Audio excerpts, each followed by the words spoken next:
Bismillahirrahmanirrahim. Assalamualaikum warahmatullahi wabarakatuh.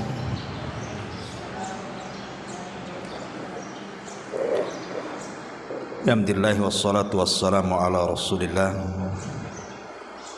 wa ala alihi wa sahbihi wa mawalah wa la hawla wa la quwata illa billahi wa ba'du. Kita lanjutkan kajian kita, masih membahas tematik dan pembahasan di pagi hari ini. Kita akan membahas tentang 3 hari yang menentukan keselamatan seseorang di dunia dan juga akhirat. Saya petik tema ini dari surah Maryam ayat 33. Diambil dari perkataan Isa ibnu Maryam, di mana Allah Subhanahu wa taala mengatakan, wassalamun alayya yauma wulidtu wa yauma amutu wa yauma ub'atsu hayya. Dan keselamatan semoga dilimpahkan kepadaku pada hari kelahiranku, pada hari di mana aku diwafatkan, dan pada hari di mana aku dibangkitkan kembali. Inilah 3 hari yang menentukan keselamatan manusia: hari tatkala dilahirkan, hari tatkala diwafatkan, dan hari tatkala dibangkitkan. Ma'asyiral muslimat yang dimuliakan Allah Subhanahu wa taala, kita tahu bahwa syaitan tidak mungkin membiarkan anak turunan Adam itu selamat dari 3 hari ini. Hari saat dilahirkan, saat diwafatkan, dan saat dibangkitkan. Tetapi syaitan itu hanya bisa mendatangi 2 hari saja. Hari saat dilahirkan, maka setan akan hadir di situ. Dan yang kedua, hari saat kita diwafatkan, maka setan pun akan hadir di situ. Tetapi saat hari dibangkitkan, maka setan sudah tidak ada hubung kait dengan kita, dan kita pun tidak ada hubung kait dengan setan. Bahkan Allah Subhanahu wa taala menyebutkan tentang khutbah syaitan pada hari kiamat, sebagaimana Allah katakan, wa qala asyaitanu lamma qudiyal amru innallaha wa'adakum wa'dal haqq wa wa'adtukum fa akhlaftukum wa ma kana li 'alaikum min sultan illa an da'autukum fastajabtum li fala talumuni walumu anfusakum ma ana bimusrihikum wa ma antum bimusrihi inni kafartu bima asyraktumuni min qablu innadz zalimina lahum adzabun alim. Dan berkatalah syaitan tatkala perkara hisab telah diselesaikan, sungguh Allah telah menjanjikan kepada kalian janji yang benar, dan aku pun telah menjanjikan kepada kalian, tetapi aku menyalahinya. Sekali-kali tidak ada kekuasaan bagiku terhadap kalian, melainkan sekedar aku menyeru kalian lalu kalian mematuhi seruanku. Oleh sebab itu janganlah kalian mencela diriku, akan tetapi celalah diri-diri kalian. Aku sekali-kali tidak dapat menolong kalian, dan kalian pun sekali-kali tidak mungkin menolongku. Sesungguhnya aku tidak membenarkan perbuatan kalian mempersekutukan aku dengan Allah sejak dulu. Sesungguhnya orang-orang zalim itu mendapatkan siksa yang pedih. Dari ayat ini, maka pada hari dibangkitkan kelak manusia sudah tidak ada hubung kait antara syaitan dengan kita, karena masing-masing akan berlepas diri, sebagaimana dalam surah Al-Baqarah ayat 166, ittabarra alladhina tubi'u minal ladhina taba'u wa ra'awul adzaba wa taqatta'at bihimul asbab. Ketika orang-orang yang diikuti itu berlepas diri dari orang-orang yang mengikutinya, dan mereka melihat siksa Allah di hadapannya, dan ketika segala hubungan antar mereka terputus sama sekali. Berarti dari sini yang ada hubung kait kita dengan syaitan, dan syaitan juga berhubungan dengan kita adalah di 2 hari saja. 2 hari saat kita dilahirkan dan saat kita diwafatkan. Bagaimana caranya supaya kita selamat dari 2 hari tersebut? Tentu untuk menentukan keselamatan hari dibangkitkan, kita akan bahas satu persatu. Ma'asyiral muslimat yang dimuliakan Allah Azza wa Jalla, adapun dalil yang menunjukkan bahwa syaitan hadir saat kelahiran kita, itu disebutkan dalam hadis yang dikeluarkan Imam Muslim.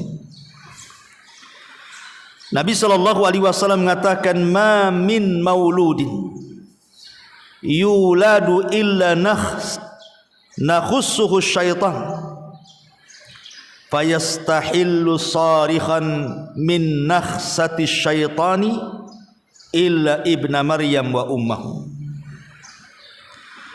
Tidak ada seorang bayi pun yang terlahir tanpa mendapatkan tusukan dari syaitan, sehingga bayi itu menangis keras karena tusukan itu, kecuali 2 bayi, Maryam dan juga putranya Isa bin Maryam. Dan juga disebutkan dalam hadis Bukhari dengan lafaz yang sama, fa idza wada'al insan min batni ummihi istahalla sarikha. Ketika manusia dilahirkan dari rahim ibunya, ia menangis keras. Kenapa? Wa dzalika min laqzati syaitan laknatullah. Hal itu disebabkan karena ia ditempeleng oleh syaitan yang sangat terkutuk di sisi Allah Azza wa Jalla. Inilah bukti bahwa saat kelahiran setan itu hadir.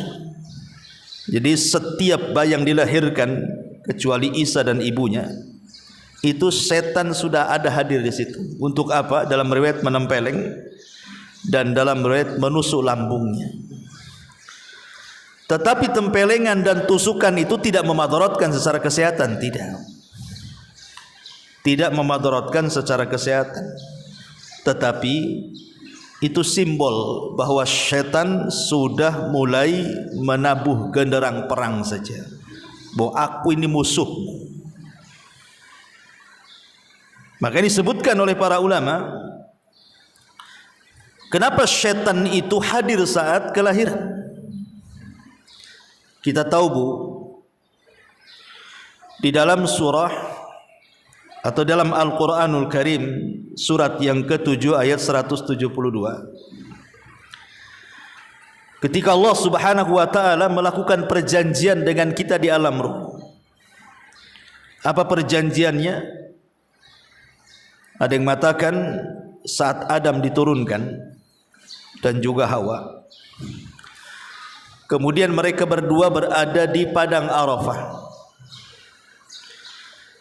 Maka Allah Subhanahu wa ta'ala mengusap pundak Adam itu.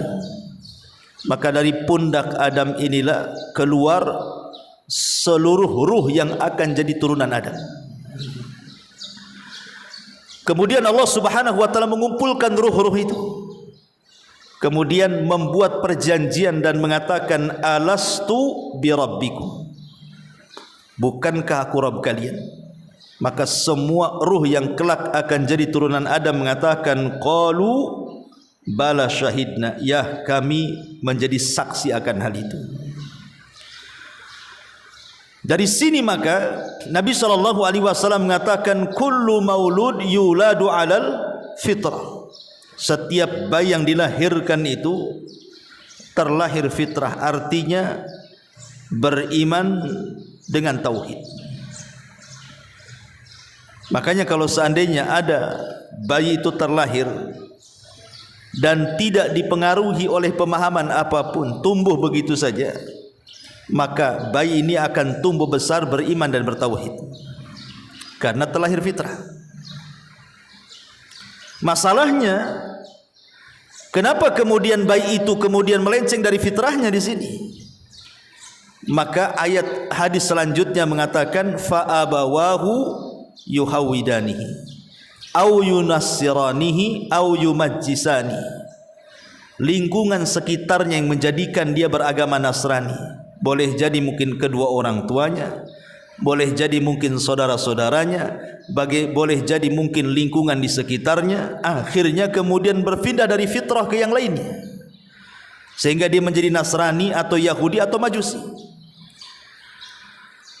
Lah, keterpalingan bayi yang tadinya fitrah kemudian berpaling dari fitrah itu adalah tidak lepas daripada apa? Dari gangguan setan. Makanya setan hadir saat kelahiran. Dia tidak mau bayi ini tumbuh dalam posisi fitrahnya. Dia mau bayi ini dilencengkan dari fitrahnya. Makanya kemudian bayi itu ditempeleng oleh syaitan atau ditusuk lambungnya, seolah-olah setan mengatakan bahwa aku adalah musuhmu, siap-siap kau berhadapan denganku. Makanya kenapa saat kelahiran itu ada rahasia tauhid bagi kedua orang tua. Jangan sampai anak yang dilahirkannya itu terlahir kemudian besar menjadi orang kufur atau musyrik. Apa rahasia di balik penanaman tauhid itu? Ulama mengatakan saat seorang ibu melahirkan, kemudian yang ia sebut adalah Allah, ataupun lafaz tauhid la ilaha illallah, dan terfikir hanya Allah di benaknya, sehingga dia memanggil-manggil Allah Subhanahu wa taala saat melahirkannya, maka panggilan itulah yang akan terekam oleh bayi. Tapi kalau seandainya panggilan orang tua saat merasakan sakit melahirkan itu yang dipanggil justru adalah sekutu-sekutu yang dijadikan sekutu bersama Allah, memanggil berhala, memanggil seperti orang Syiah, ya Husain begitu ya, ataupun berhala-berhala yang lainnya yang ia panggil saat kelahirannya, maka itu pula yang akan merusak fitrahnya. Makanya saat ibu hamil itu perbanyak istighfar, perbanyak berzikir, perbanyak baca Quran, supaya bayi ini ketika lahir di atas fitrahnya dan sampai besar dia mengikuti fitrahnya. Karena setan tidak akan rela bayi yang terlahir fitrah itu kemudian terlahir fitrah terus sampai dia besar. Kalau maunya setan itu disimpangkan. Inilah kenapa saat kelahiran itu yang sangat berperan adalah ibu daripada bayi tersebut. Karena bayi kan tidak tahu apa-apa. Jadi yang berperan keselamatan akidah bayi ini adalah orang tuanya. Ma'asyiral muslimat yang dimuliakan Allah Subhanahu wa taala, kelahiran itu adalah sebuah peristiwa besar. Kelahiran manusia itu adalah peristiwa besar. Selain daripada bagaimana seorang ibu melahirkan itu wahnan ala wahnin, lemah di atas kelemahan, dan ibu bisa rasakan kan itu yang pernah melahirkan. Tapi lebih daripada itu, kelahiran itu adalah kuasa Allah. Bagaimana Allah Subhanahu wa taala bisa merangkai dari segumpal mani, kemudian berubah menjadi segumpal darah, kemudian berubah menjadi segumpal daging, kemudian dimasukkan tulang belulang, kemudian dimasukkan aliran darah, saraf-saraf, dan begitu seterusnya sampai ditiupkan ruh. Tidak ada yang bisa melakukan kecuali Allah. Dari sini Nabi SAW bersabda, "Inna ahadakum yajma'u khalqahu fi batni ummihi arba'ina yawman, thumma yakunu alaqatan misla dhalik, thumma yakunu mudghatan misla dhalik, thumma yursalu ilaihi al-malak, fayunfakhu fihi ar-ruh, wa yu'mar bi arba'i kalimat bi katbi rizqihi wa ajalihi wa amalihi wa syaqiyun aw sa'idun." Kata Nabi SAW, sungguh penciptaan kalian dikumpulkan dalam rahim ibu kalian selama 40 hari berupa nutfah sperma, lalu menjadi alaqah segumpal darah, selama itu pula maksudnya 40 hari, lalu menjadi segumpal mudghah daging selama itu pula 40 hari. Kemudian Allah mengutus malaikat untuk meniupkan ruh dan mencatat 4 perkara yang telah ditentukan: rizkinya, ajalnya, amalnya, sengsara dan bahagianya. Dari sini kita tahu bahwa kelahiran itu peristiwa besar, karena tidak ada yang bisa kecuali Allah yang buat. Coba ibu bayangkan, kalau ibu yang pernah belajar biologi kan, setiap kali pria ejakulasi itu kan, rata-rata mereka mampu melepaskan sel sperma itu sekitar 100 juta sampai ke 300 juta, paling banyak 300 juta lah ya kan. Tapi kan yang jadi cuma 1 sel saja ya.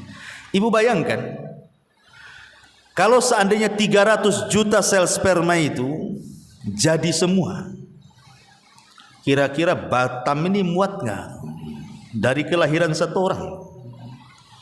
Batam saja menurut sensus penduduk itu penduduknya berapa? Itu 1.100.000 sekian kan itu ya. Kalau dari sensus penduduk itu 1.200.000 lah orang kan itu ya. Nah, sementara satu orang ketika melepaskan sel sperma itu 300 juta. Kalau seandainya setiap satu orang kelahiran dihidupkan semuanya oleh Allah Azza wa Jalla, jangan banyak, 5 orang yang lahir saja sudah sesak tuh. Tidak ada satu jengkal di tanah Batam kecuali ada rumah di situ. Tapi kenapa Allah Subhanahu wa taala tidak jadikan semuanya coba? Dari 300 juta itu cuma 1 pula yang jadi kan. Artinya bahwa Allah Subhanahu wa taala memilih kita dari 300 itu. Karena Allah tidak jadikan semua kan. Rupanya dari 300 itu cuma kita pula yang lahir. Berarti kita ini dipilih Allah dari 300 itu. Dan ini nikmat yang luar biasa yang harus kita syukuri. Kita tidak diwafatkan atau tidak sama sekali dijadikan oleh Allah, tapi Allah jadikan kita. Ini nikmat yang luar biasa gitu ya. Allah tidak menghendaki semua jadi. Sebab kalau semua yang lahir jadi, nggak kuatlah bumi ini. Pasti kita akan cari planet lain kan itu untuk menghuni lagi. Tapi itulah kuasa Allah. Allah tidak menjadikan semuanya. Allah hanya pilih kita dari 300 sel sperma itu. Artinya bahwa ini peristiwa besar kelahiran itu. Bukan peristiwa kecil. Karena banyak pelajaran yang kita bisa petik, salah satunya adalah bagaimana Allah Subhanahu wa taala dengan kemahabesaran dan kemahakuasaan Dia mampu menciptakan manusia sedemikian rupa. Laqad khalaqnal insana fi ahsani taqwim. Sungguh kami menciptakan manusia itu dalam sebaik-baik bentuk.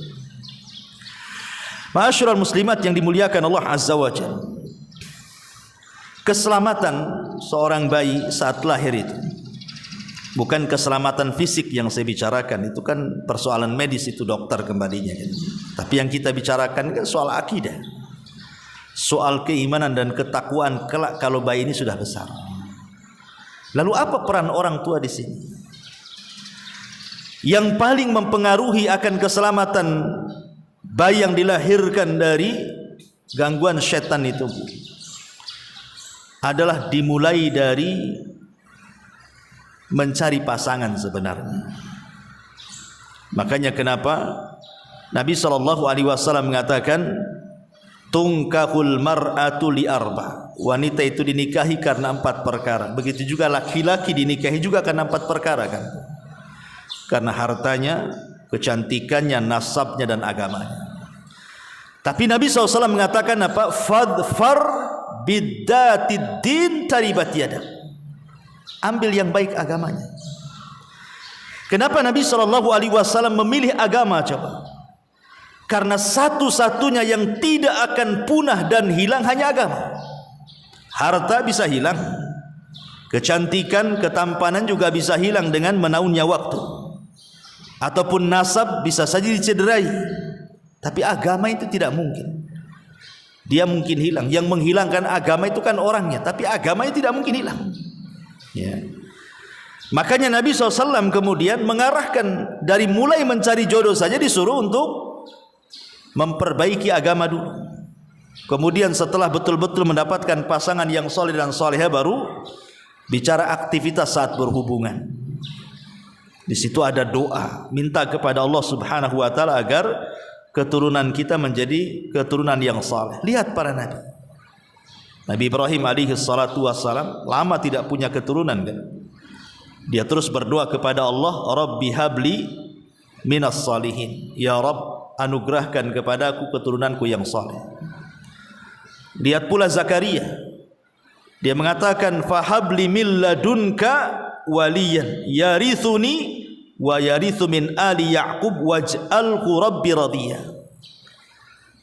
Ya Rabb, berikan kepadaku dari sisimu anak yang baik yang akan mewarisi diriku dan mewarisi keluarga Yakub. Ya. Artinya bahwa para nabi sudah mengajarkan kepada kita bahwa doa itu adalah salah satu penentu kita mendapatkan keturunan yang baik. Ya. Makanya ada waktu-waktu yang sangat mustajab yang kita disuruh berdoa di situ. Disitulah kita minta. Anggaplah umpamanya kita sudah salah cari pasangan umpamanya kan. Tidak ya sesoleh yang kita harapkan, atau mungkin dulunya sama-sama tidak soleh, kemudian dengan berjalannya waktu kemudian hijrah, tapi kadang sudah anak banyak. Tidak bisa dimulai dari awal kan begitu. Tidak mustahil mereka juga bisa menjadi soleh dan soleh. Dengan cara apa? Ambil senjata seorang mukmin di sini, doa. Ambil doa, ketuk Allah Subhanahu wa taala dari langit, mudah-mudahan Allah memberikan hidayah kepada anak-anak kita, itu maksudnya begitu. Karena kan banyak tuh orang-orang tua yang ngeluh, ya, ngeluh kepada kita ini, Ustaz, anak saya ini nakal sekali, gimana caranya supaya anak saya itu baik, mau sholat, kadang disuruh sholat aja perang dulu sama anak. Gak bisa langsung disuruh itu, kita perang, bahkan kita diancam pula sama anak. Sebenarnya kalau tidak bisa dengan cara keras, dengan cara lembut sudah tidak bisa lagi. Artinya kan mencari sebab ibu sudah ambil, sebabnya sudah benar, menyuruh anak kan itu dengan cara lembut sudah, dengan cara kasar juga sudah, tetap saja ngajak perang anak tuh, ya. Maka satu-satunya senjata cuma satu, ketuk pintu langit. Maksudnya berdoa kepada Allah. Kalau setiap hari diambil umpamanya sepertiga malam akhir kita berdoa, kita ketuklah pintu langit itu. Ya Allah, sadarkan anak saya, sadarkan anak saya. Mustahil Allah itu tidak mungkin menyadarkan anaknya. Karena kalau setiap hari diketukkan, pasti juga Allah akan mengabulkan. Dan jangan pernah mengatakan saya sudah sering berdoa Ustaz tapi masih nakal. Justru itu yang enggak akan dikabulkan. Mengatakan aku sudah berdoa tapi tidak dikabulkan, itu pula yang menyebab doa tidak dikabulkan. Itu namanya istijal namanya. Istijal itu mengatakan aku sudah berdoa tapi tidak pernah dikabulkan. Justru terus berdoa. Kalau Allah takdirkan sama sekali tidak dikabulkan, seandainya seperti itu, tetap saja anak kita nakal, ya memang sudah takdirnya seperti itu. Tapi kita sudah ada upaya orang tua, kalaupun seandainya anak ini Allah takdirkan bermaksiat, orang tua tidak terikut-ikut maksiatnya. Jadi kalau Allah takdirkan ada anak masuk neraka itu, dia tidak bisa nyeret orang tuanya. Karena orang tuanya sudah mengarahkan ke sorga, anak yang tak mau gitu maksudnya. Tapi kalau orang tuanya biarkan saja kan begitu, ya jelas justru anak harusnya menyeret orang tua ke sorga, malah pula yang dia banyak amalan sorga keseret pula ke neraka gara-gara kasus anaknya tuh. Ya makanya di sini penting berdoa kepada Allah Subhanahu wa taala untuk kesolehan anak yang kita lahirkan, termasuk upaya-upaya sunnah-sunnah saat kelahiran. Seperti kenapa disunahkan akikah? Kenapa dalam Islam itu ada sunnah akikah? Karena dalam akikah itu salah satunya adalah untuk menghindarkan dari gangguan syaitan. Ingat ketika kisah Ibrahim alaihi salatu wassalam saat hendak menyembelih putranya Ismail. Syaitan berusaha menggagalkan. Apa kata syaitan? Ya Ibrahim, atadbahu ibnataka li ajli ru'ya? Ibrahim, apakah engkau akan menyembelih putramu gara-gara mimpi? Yang benar saja, kau kan mimpi saja, ngapain kamu mau sembelih anakmu? Itu mimpi. Tapi Ibrahim berusaha melawan waswas syaitan, kemudian dilemparnya dengan 7 batu. Akhirnya kemudian Ibrahim betul-betul menyembelih Ismail. Apa yang terjadi? Allah Subhanahu wa taala firmankan, wa fadainahu bidzibhin azim. Kami ganti Ismail dengan sembelihan besar, maksudnya kambing gibas. Kemudian Ismail tidak jadi disembelih, kambing itulah yang disembelih.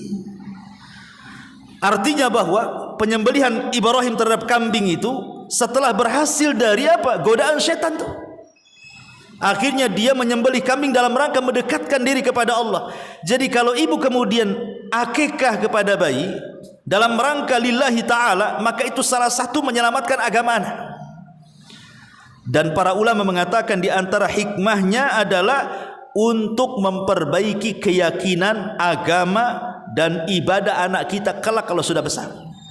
Dan lebih daripada itu manfaatnya adalah seandainya Allah takdirkan anak kita meninggal, saat lahir meninggal, ya, atau sudah umur setahun 2 tahun meninggal, maka anak yang sudah diakikahi itu sudah tidak tergadaikan lagi. Artinya antara kita dengan anak itu tidak ada penghalang dengan Allah. Kelak anak itu akan jadi syafaat orang tuanya. Tapi kalau belum diakikahi masih tergadai itu. Makanya Rasul mengatakan kullu ghulam murtahanun bi aqiqati, setiap bayi yang dilahirkan itu tergadaikan dengan akikahnya. Apa yang maksud tergadaikan di sini? Tertahan syafaatnya. Sehingga akan sulit anak itu memberikan syafaat kepada orang tuanya. Makanya penting akikah ini selain daripada menghindar dari gangguan syaitan bagi anak kita, memperbaiki agama dan keyakinan anak kita, lebih daripada itu akan mengantarkan syafaat bagi orang tuanya. Nah ini juga dilakukan, ya, termasuk juga memberikan contoh terbaik. Tidak bisa seseorang itu mendidik anak tapi kita tidak bisa mencontohkan yang baik. Nak sholat tapi orang tua tak sholat, bagaimana caranya? Anaknya bisa berdalil, ibu aja nggak sholat kok nyuruh-nyuruh aku sholat pula, kan itu. Pasti akan dibalikkan tuh dalilnya tuh. Makanya anak kecil itu biasanya mereka hanya mencontoh saja. Coba anak-anak kecil itu, anak-anak tanggung gitu kan, umur 3, 4, 5 tahun dan pokoknya belum besar lah. Itu kan mereka hanya melihat apa yang dilakukan orang tuanya, maka dia ikut. Makanya kalau ibu punya anak kecil kan, kemudian disuruh main itu pulang dapat kosakata baru. Dari mana itu kosakata baru? Kadang-kadang itu bahasanya nggak jelas tuh. Bahasanya yang kasar-kasar, orang tua tidak pernah mengajari itu. Tapi dia pulang pula ada bawa kosakata baru tuh anak-anak tuh. Menunjukkan bahwa anak kecil itu hanya melihat, mendengar, menghafal. Kalau itu yang kemudian dicontohkan oleh orang tuanya suka baca Quran, suka sholat, suka wirid, dan anak kecil melihat kita pasti nggak disuruh pun dia ikut-ikut, namanya anak-anak kan gitu ya. Dan kalau itu sudah menjadi kebiasaan dia, akan mudah lagi nanti kalau dia sudah besar. Nah itulah makanya butuh al-qudwatul hasanah di sini. Dari sini kata ulama salaf, liyakun awal islahika libaniyin islahuka li nafsika. Kata ulama, hendaklah kebaikan dirimu terhadap anakmu atau memperbaiki dirimu kepada anakmu itu dilakukan dengan cara perbaiki dirimu sebelum memperbaiki anakmu. Ma'asyiral muslimat yang dimuliakan Allah Azza wa Jalla. Jadi terus kewajiban kita mendidik anak, kemudian bukan hanya sekedar membina jasmaninya saja, Bu, tetapi juga lebih daripada itu adalah rohaninya. Terkadang kesalahan orang tua mendidik itu kan hanya diperhatikan soal jasadnya saja. Ketika dia sakit, orang tua stres, kan itu ya. Cemana anak saya, cemana anak saya. Ketika anak kita belum makan itu, satu hari dicari dia belum makan, ya, kasihan kan itu. Ketika tidak punya pakaian, sibuklah carikan pakaian.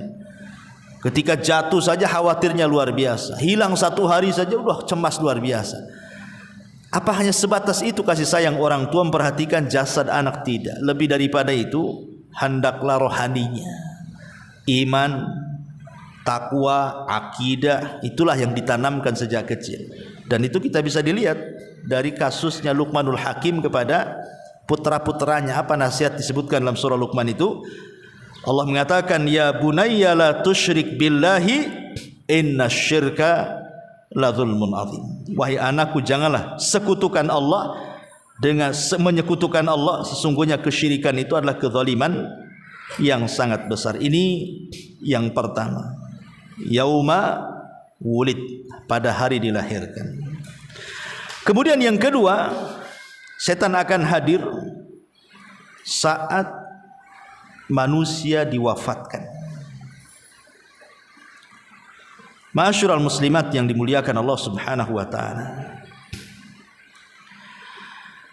Kita tahu bahwa setan tidak akan redha apabila manusia menghembuskan nyawa terakhirnya dia dihadiahi oleh Allah sebagai husnul khotimah. Setan tidak akan rela. Makanya setan itu akan lebih dekat kepada orang sakit dibandingkan orang sehat. Untuk apa? Menanamkan keputusasaan. Bagaimana caranya orang sakit itu putus asa? Ini yang target setan ini, supaya mati di atas keputusasaan. Dan kita bisa saksikan betapa banyak orang sakit yang diuji oleh Allah dengan sakit yang parah, terbaring, stroke atau di kursi roda atau terbaring dalam pembaringan tidak bisa apa-apa, kadang-kadang menahun sakitnya. Terkadang setan masuk di otak dia. Ya udah, lebih baik mati saja. Ya, terkadang sebagian mereka betul-betul mengakhiri hidupnya, saking putus asanya dengan penyakitnya. Lah kalau itu yang terjadi, berarti setan itu berhasil menjadikan dia wafat di atas suul khatimah. Makanya kenapa kita saat sedang sakit itu perbanyak isti'adzah itu, perbanyak minta perlindungan dari setan yang terkutuk kepada Allah Azza wa Jalla itu. Banyak isti'adzah dan istighfar saat sakit itu, supaya jangan-jangan dekat-dekat setan. Karena begini, Bu, kalau saat detik-detik wafatnya yang turun itu malaikat, maka setan akan lari. Dan itu yang kita harapkan. Sebagaimana Allah mengatakan dalam Al-Quran itu, innal ladzina qalu rabbuna Allah thumma istaqamu tatanazzalu alaihimul malaikah alla takhafu wa la tahzanu wa abshiru bil jannati allati kuntum tu'adun. Orang-orang yang mengatakan Rabb kami Allah, kemudian istiqamah dengan kata-kata itu, maka saat wafatnya tatanazzalu alaihimul malaikah, malaikat akan turun tuh. Kemudian membisikkan di telinganya, jangan takut dan jangan sedih karena sorga sudah dijanjikan Allah kepadamu. Ketika malaikat rahmat itu yang turun, maka secara otomatis setan akan lari, Bu. Karena setan itu akan kabur kalau melihat malaikat. Setan itu pasti lari tuh kalau melihat malaikat itu. Buktinya adalah ketika perang Badar. Jadi iblis itu menjelma sebagai Suraqa ibn Malik. Dalam riwayat sebagai Syekhun Najd, orang tua dari Najd, ikut rapat bersama Abu Jahal. Kemudian dia menjanjikan nanti kalau terjadi peperangan dia akan bawa pasukannya. Supaya apa? Mengompori pasukan Abu Jahal supaya menyerang Nabi. Ketika Abu Jahal terkompor dengan iblis ini, bahwa iblis akan membawa bala tentaranya membantu Abu Jahal dan pasukannya, ketika betul-betul terjadi perang Badar, apa yang terjadi, Bu? 5.000 malaikat turun dipimpin Jibril. Maka orang tua yang kemudian berbentuk Suraqah ibn Malik ini, ketika melihat para malaikat turun dari langit, langsung dia lari, tidak mau ikut terlibat perang. Jadi orang-orang musyrik Arab ini mengatakan, ya Suraqah, mau pergi kemana kamu? Bukankah kau yang menjanjikan bahwa kau akan datang dengan pasukan membantu kami? Katanya. Apa kata Suraqah? Dia mengatakan, inni ara ma la taraw, inni akhafullah, aku melihat yang kalian tidak lihat. Maksudnya apa? Aku melihat malaikat, kalian tak tahu. Jadi kata Suraqah, ini jelmaan iblis ini, dia mengatakan, saya melihat apa yang kalian tidak lihat. Saya takut kepada Allah. Dari situ dia pergi kabur dari peperangan itu. Dan Allah menangkan kaum muslimin atas berkat bantuan Allah dengan mengirim 5.000 malaikat dipimpin oleh Jibril dengan menunggang kuda namanya Haizum. Dan Allah menangkan. Dari sini dalil apa? Bahwa kalau malaikat turun, setan pasti kabur. Makanya Rasul mengatakan, tidak ada hari di mana setan merasa terhina, merasa rendah, kecuali di hari Arafah dan saat perang Badar. Kenapa? Karena di 2 hari itu malaikat turun. Makanya harapan kita saat kita detik wafat itu, semoga Allah menurunkan malaikat supaya setan gak dekat-dekat dengan kita. Dan itu hanya bisa dilakukan orang-orang yang istiqomah. Makanya hadis Rasul mengatakan apa, Bu? Rasul mengatakan, man mata yub'atsu kullu 'abdin ala ma mata alaihi. Yub'atsu kullu 'abdin ala ma mata alaihi. Manusia itu akan diwafatkan, dalam riwayat dibangkitkan di sini, dalam riwayat diwafatkan, atas setiap hamba disesuaikan dengan kebiasaan hidupnya. Kalau hidupnya penuh dengan istiqomah, pemain istiqomah sholat terus, maka dia akan diwafatkan seperti itu. Kalau selama hidupnya istiqomah puasa terus, maka akan diwafatkan seperti itu, sedang puasa. Kalau seumur hidupnya dia gemar baca Quran terus, maka akan diwafatkan seperti itu, baca Quran. Karena Ibnu Katsir mengatakan, man mata ala syai'in, gimana lafaz? Pokoknya lafaznya, barang siapa yang meninggal, maka dia akan meninggal sesuai dengan kebiasaannya. Kita biasa apa? Kalau biasa maksiat, meninggal di atas maksiat. Kalau biasa ibadah, meninggal di atas ibadah. Gitu maksudnya. Makanya hanya orang-orang yang istiqomah itulah yang tatanazzalu alaihimul malaikah. Malaikat akan turun. Yang istiqomah ini, istiqomah mungkin istiqomah di sholat sunnahnya, istiqomah di puasa sunnahnya, istiqomah di istighfarnya, istiqomah di zikirnya, istiqomah di baca Qur'annya, istiqomah dimanapun dari segi ibadah. Maka disitulah yang akan menolong kita menentukan keselamatan saat kita wafat itu.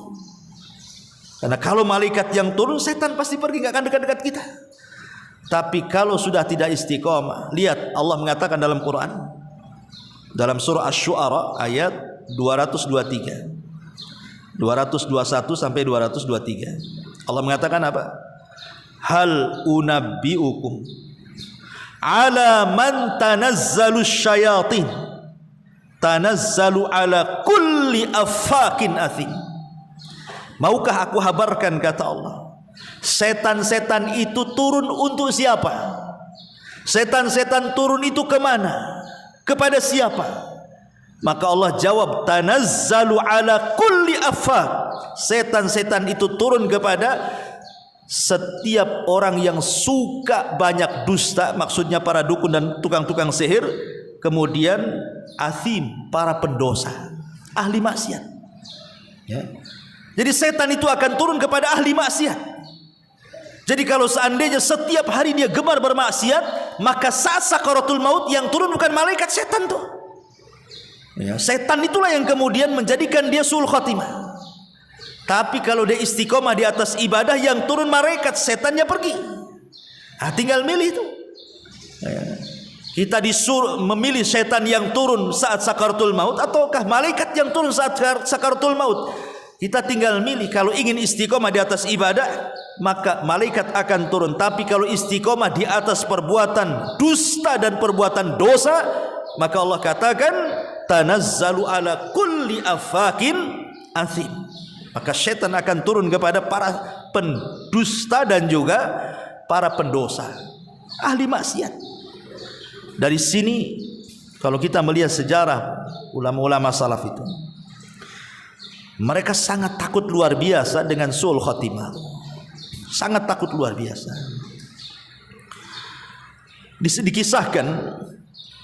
Dikisahkan dari Aisyah Ummul Mukminin radhiyallahu anha, ketika memahami surah Fatir ayat 32. Jadi Ummul Mukminin Aisyah radhiyallahu anha membacakan ayat, "Tsumma awrathnal kitaba alladziina istafaina min ibadina faminhum zalimun li nafsi wa minhum muqtasid wa minhum sabiqun bil khairati biidznillah." Kemudian kami wariskan Al-Quran kepada orang-orang yang kami pilih di antara hamba-hamba kami. Di antara mereka ada yang mendolimi dirinya, di antara mereka ada yang pertengahan, dan di antara mereka ada yang berlomba-lomba dalam kebaikan karena izin dari Allah. Apa kata Aisyah? Dia mengatakan, "Ya bunai." Dia menasihati anak-anak dan mengatakan, "Ya bunai, ammas sabiqu bil khairat fahaula'i alladzina matu ma'a Rasulillah sallallahu alaihi wasallam lahum wa syahida lahum Rasulullah sallallahu alaihi wasallam bil jannah wa ammal muqtasid fahaula'i alladzina tabau atharan nabi sallallahu alaihi wasallam hatta matu ala dzalik wa amma zalimu li nafsi famithli wa mithluka ya bunai." Kata Aisyah radhiyallahu anha mengatakan, dalam surah Fatir ayat 32 itu kan manusia terbagi tiga, Bu. Ada manusia yang paling tinggi derajatnya disebut sabiqum bil khairat, berlomba-lomba di atas kebaikan. Kata Aisyah, merekalah orang-orang yang hidup bersama Nabi, meninggal bersama Nabi, dan mereka orang-orang yang dijamin sorga atas lisan Nabi, kata Aisyah. Adapun kelompok yang kedua di bawahnya namanya muqtasid. Itu tengah-tengah antara orang zalim dan orang-orang yang tingkatannya tinggi. Adapun muqtasid yang tengah-tengah, kata Aisyah, itu mereka adalah orang-orang yang mengikuti asar Nabi, hadis-hadis Nabi, perbuatan Nabi, mencontoh Nabi sampai mati ketika dia mencontoh. Adapun yang mendolimi dirinya, kata Aisyah radhiyallahu anha, itulah seperti saya dan kalian. Seperti saya inilah, kata Aisyah, orang-orang yang mendolimi diri dan juga kalian. Bayangkan kalau sekelas Aisyah mengatakan seperti itu. Siapa ibu-ibu? Siapa kita? Saya dan yang lainnya. Lalu masuk ke kelompok yang mana? Kalau yang paling rendah aja Aisyah mengatakan, adapun yang mendolimi dirinya itu saya, kata Aisyah. Gimana kita? Sementara manusianya terbagi menjadi tiga saja tuh. Kita ini yang keberapa? Enggak termasuk tiga-tiganya kalau itu diborong semuanya. Dari sini ma'asyiral muslimat yang dimuliakan, bagaimana Aisyah radhiyallahu anha mencontohkan kepada kita ketakutan yang luar biasa. Kalau dia termasuk zalimun li nafsi. Tetapi ini kan tentu tawaduknya beliau. Dia mengatakan seperti itu kan rendah dirinya Aisyah karena takutnya kepada Allah Subhanahu wa taala. Bahkan Sufyan Ats-Tsauri rahimahullahu taala. Jadi dia berdialog dengan Hammad ibn Salamah. Sufyan Ats-Tsauri ini berdialog dengan Hammad ibn Salamah. Ketika itu Sufyan Ats-Tsauri sedang sakit parah. Ya, Sufyan Ats-Tsauri itu sedang sakit parah. Lah Hammad ibn Salamah ini memuji Sufyan Ats-Tsauri dan mengatakan kepada Sufyan Ats-Tsauri, apa yang kau akan takutkan wahai Sufyan? Engkau ini seorang alim, engkau seorang ahli ibadah, Seandainya kau mati, kau akan dapat tempat yang indah di sisi Allah, kata Hamad ibn Salamah. Maka Sufyan Ats-Tsauri mengatakan, as'aluka billah ya Hamad, atadhunnu anna mithli yanju minan nar? Wahai Hamad, as'aluka billah, aku memohon kepadamu karena Allah, apakah orang sepertiku akan layak selamat dari neraka? Apakah orang sepertiku akan selamat layak dari neraka? Lihat, ini kata-kata ini dalam, karena terlontar dari seorang alim min ulama'i tabi'in, generasi kedua loh setelah sahabat, Sufyan Ats-Tsauri. Dan dia adalah imam tabi'in, imamnya para tabi'in. Kok dia bisa ngomong kepada Hamad ibn Salamah dan mengatakan, as'aluka billah ya Hamad, atadhunnu anna mithli yanju minan nar? Aku memohon kepadamu dengan menyebut nama Allah ya Hamad, apakah orang sepertiku layak selamat dari neraka? Itu menunjukkan bahwa ketakutannya ulama salaf itu sampai mereka merendah diri, tawadhu, karena siapapun yang merendah diri maka Allah angkat derajatnya. Dia tidak pernah sombong dengan ketaatannya, tidak pernah menghitung-hitung amalnya, tidak seperti orang belakangan sekarang. Kadang-kadang sedekah dihitung-hitung dia. Saya sudah sumbang sana, saya sudah sumbang sini, sudah mau mana lagi ya katanya. Seolah-olah dia sudah semuanya kan gitu. Saya sudah sholat malam, sholat duha, apalagi ini katanya. Gak usah diingat-ingat ibadah itu, dihitung-hitung tidak perlu. Sudah ada yang menghitungnya, Allah subhanahu wa ta'ala. Ma'asyiral muslimat yang dimuliakan Allah azza wa jalla, sampai Mu'adz bin Jabal radhiyallahu anhu. Mu'adz bin Jabal radhiyallahu anhu itu saat wafatnya, malam harinya dia ketakutan mati. Tapi di pagi harinya tiba-tiba dia mengharap akan kematian. Sampai dia mengatakan sambil menangis itu, a'udzubillah min lailatin sahibuha ilan nar. Aku berlindung kepada Allah dari malam yang pagi harinya seseorang harus dihantar ke neraka. Karena malam, Mu'adz itu kan satu keluarga kena taun, kena wabah. Meninggalnya itu karena kena wabah dia, kena taun, ya kan? Tapi bagaimana Mu'adz mengajarkan kepada kita supaya berhusnudzon kepada Allah, berhusnudzon dan tetap takut saat menjelang wafatnya. Sampai-sampai para ulama mengatakan bahwa yang aku takutkan saat wafat itu bukan persoalan kurang ini kurang itu, tetapi yang aku takutkan kalau seandainya Allah cabut keimanan dalam dadaku. Itulah ketakutannya ulama salaf saat kematian. Maka dari sini ada pelajaran apa, Bu? Jangan merasa aman dari makar Allah. Afa aminu makrallah fala ya'man makrallah illal qaumul khasirun. Apakah mereka merasa aman dari makar Allah, dari azab Allah yang tidak terduga-duga? Tidak ada yang merasa aman dari azab Allah kecuali orang-orang yang rugi. Jangan pernah merasa aman. Ya, sehebat apapun kita jangan pernah merasa aman.